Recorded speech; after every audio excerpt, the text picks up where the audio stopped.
Hello means welcome back to another explanation. तो story शुरू होती है एक बड़ी सी सिटी से जहाँ चारों तरफ रोशनी ही रोशनी है, लेकिन इस पूरी सिटी में एक बिल्डिंग सबसे ज्यादा खास है, सुनियांग ग्रुप का हेडक्वार्टर। सुनियांग ग्रुप सिर्फ एक कंपनी नहीं है, बल्कि साउथ कोरिया की सबसे बड़ी और पावरफुल कंपनी में से एक। इनका हर साल का रेवेन्यू लगभग 300 ट्रिलियन होता है। ऑटोमोबाइल और इलेक्ट्रॉनिक फील्ड में इनका सबसे बड़ा दबदबा है, लेकिन इनका बिजनेस इन्हीं दो इंडस्ट्री तक लिमिटेड नहीं है। फूड जैसे अलग अलग सेक्टरों तक अपना बिजनेस फैला रखा है। हजारों लोग इस कंपनी में काम करने का सपना देखते हैं कि लोग इसे कंपनी बल्कि सक्सेस की पावर की पहचान मानते हैं, और मैं उन्हीं में से एक था। हालांकि मैं छोटे शहर से आया था और मेरी पढ़ाई भी लोकल यूनिवर्सिटी से हुई थी, लेकिन जब मुझे सुनियांग ग्रुप से एक्सेप्टेंस लेटर मिला तो मेरे फादर की खुशी का ठिकाना नहीं था। मेरा दिल तेजी से धड़क रहा था। मुझे लग रहा था कि मेरी जिंदगी बदलने वाली है, लेकिन किस्मत को कुछ और ही मंजूर था। और मेरे वहाँ पहुँचने पर मुझे फ्यूचर स्ट्रेटेजी में कोई बड़ा काम नहीं मिला, मुझे एक क्लीनर का काम मिला था। इसे इस तरह समझ सकते हो, एक ऐसा फिक्सर जो कंपनी के सारे फालतू और गंदे कामों को संभालता है, और यही मेरा काम था। लेकिन मैंने हार नहीं मानी और मैंने बहुत सारी नॉलेज को इकट्ठा कर कंपनी में ऊंची पोस्ट पाने के लिए बहुत ज्यादा मेहनत की, और धीरे धीरे सुनियांग ग्रुप में मेरा रुतबा बढ़ता गया। सुनियांग ग्रुप के आलिशानी परिवार में हर कोई मेरे नाम ह्यूनवो से मुझे जानता है। ये वही नाम है जो हर मुश्किल के समय पुकारा जाता है। टाइम गुजरता गया और 13 साल बाद इस परिवार का चेहरा मुझसे अच्छा कोई नहीं जानता था। मैंने आखिर उनका पूरा ट्रस्ट जीत लिया था। अब सीन बदलता है और हमें एयरपोर्ट का सीन दिखाया जाता है। एक आदमी कॉरिडोर में तेजी से आगे बढ़ रहा था। वो ह्यूनवो है और उसके दिमाग में अभी भी वही बात चल रही है। उसे मुझ पर इतना ट्रस्ट है कि उसने $700 मिलियन मेरे अकाउंट में ट्रांसफर कर दिए। अचानक ह्यूनवो एक बड़े खुले एरिया में जाकर रुकता है।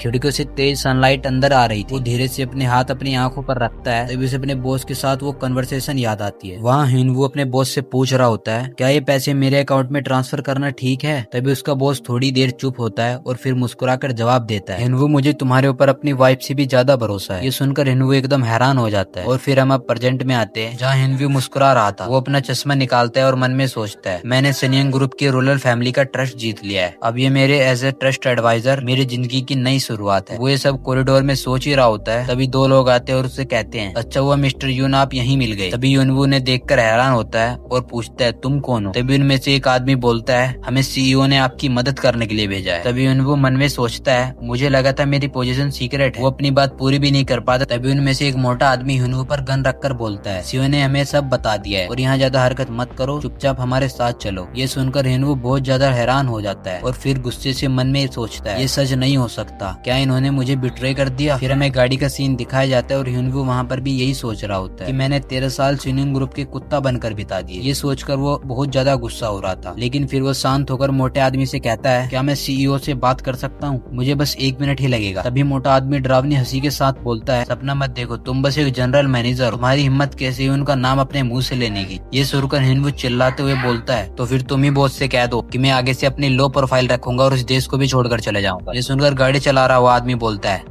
मिस्टर यून अपना मुंह बंद रखो, अगर तुम चाहते हो कि तुम्हारे मरने के बाद तुम्हारे परिवार का कुछ ना हो। ये सुनकर ह्यूनवो एक जगह जम जाता है और अपने मन में सोचता है, क्या ये मेरे पेरेंट्स की बात कर रहे हैं? फिर तभी मोटा आदमी बोलता है, तुम्हें अपनी फैमिली की चिंता करने की कोई जरूरत नहीं है। तुम्हारे मरने के बाद हम तुम्हारे पेरेंट्स को कंपनसेशन जरूर देंगे और तुम्हारी वाइफ को भी मेक श्योर करेंगे कि उसे अमेरिका में एक कंफर्टेबल लाइफ मिले। ये सुनकर वो घबराकर मन में सोचता है, मुझे पता है कि मेरे मरने के बाद ऐसा कुछ नहीं करेंगे और तो और मेरा पब्लिकली ह्यूमिलेशन भी करेंगे। कुछ देर बाद गाड़ी जाकर सुनसान रास्ते पर रुकती है, जहाँ चारों तरफ जंगली जंगल और सामने एक लेक होती है। ह्यूनवो गाड़ी से उतरकर वहाँ पर खड़ा हो जाता है और बोलता है, मुझे इस लेक का नाम भी नहीं पता और ये लेक मेरा ग्रेवयार्ड बनने वाली है। तभी वो पीछे मुड़ता है और बोलता है, मैं मरने से पहले। वो अपनी बात पूरी भी नहीं कर पाता, तभी एक मोटा आदमी उसको गोली मार देता है। वो यहाँ मरता नहीं है बल्कि वो रिबोन हो जाता है। उसकी आंख अचानक से खुलती है और वो मन में बोलता है, मुझे ये सपना दोबारा आया है। और वो हमें बताता है कि उसे इस बॉडी में जाके 3 महीने हो चुके हैं, लेकिन उसे अब भी अपनी पुरानी जिंदगी के सपने आते हैं। तभी आगे बैठी औरत उससे पूछती है, क्या तुम ठीक हो डोजुन? और अब से मैं MC का नाम डोजुन लेकर पुकारूंगा, तो उससे ज्यादा कंफ्यूज मत होना। तभी डोजुन बोलता है, हाँ माँ मैं ठीक हूँ। तभी डोजुन हमें बताता है कि ये उसकी माँ है और ये कोरिया की एक राइजिंग एक्ट्रेस थी, लेकिन मेरे पापा से शादी करने के बाद ये रिटायर हो गई। तभी उसकी बगल की सीट पर बैठा हुआ उसका बड़ा भाई बोलता है, तुम मरी हुई मछली की तरह लग रहे हो। ये सुनकर उसकी माँ उससे पूछती है, क्या तुमने फिर से नाइटमेयर देखा? लेकिन तभी डोजुन खुश होकर बोलता है, नहीं माँ मैं ठीक हूँ। तभी उसकी माँ मुस्कुराते हुए बोलती है, अगर तुम कह रहे हो तो ठीक है, लेकिन मॉम तुम्हारी बहुत ज्यादा परवाह करती है जब से तुम ये मैच्योर होने की कोशिश करने लगे। तभी डोजुन हमें बताता है कि आज 26 जून 1987 है और ये लगभग उसकी मौत से 30 साल पास्ट में आ चुका है। और इस बॉडी में मैं 3 महीने पहले उठा था और जिस बॉडी में मैं उठा था ये सबसे छोटा बेटा है सुनियांग ग्रुप के फाउंडर यंगचोल जिंग। मैं इन्हीं के फैमिली में रिबोर्न हो गया जिन्होंने पिछली जिंदगी में मुझे मारा, लेकिन मैं अपनी पिछली जिंदगी में इन लोगों को नहीं देख पाया क्योंकि ये रॉयल फैमिली से बहुत ज्यादा दूर रहते थे। और मेरे फादर यांगचोल जिनके यंगेस्ट सन है, मेरे माता पिता की शादी के सब खिलाफ थे। कोई नहीं चाहता था कि मेरे डैड एक एक्ट्रेस से शादी करे क्योंकि मेरी माँ मेरे बड़े भाई के साथ प्रेग्नेंट। लेकिन तभी मेरे पापा को सनयोंग ग्रुप की लीडर बनने से रूल आउट कर दिया गया। लेकिन मैं इन दोनों की बहुत ज्यादा इज्जत करता हूँ। हालांकि मैं इनका सबसे छोटा बेटा हूँ। तभी हम देखते हैं डोजुन के परिवार की गाड़ी एक बड़े से पैलेस के सामने जाकर रुक चुकी है और डोजुन इसे देखकर बहुत ज्यादा हैरान हो जाता है और अपने मन में बोलता है, मैंने सोचा नहीं था कि मैं यहाँ वापस आऊंगा। ये 415 यार्ड में फैला एक बहुत बड़ा पैलेस है। ये जगह यांगचोल के मरने के बाद उसके सबसे बड़े बेटे को मिल गई थी और मेरी पिछली लाइफ में यहाँ मैं बीज बोने आया था। लेकिन आज मैं यहाँ पर आया हूँ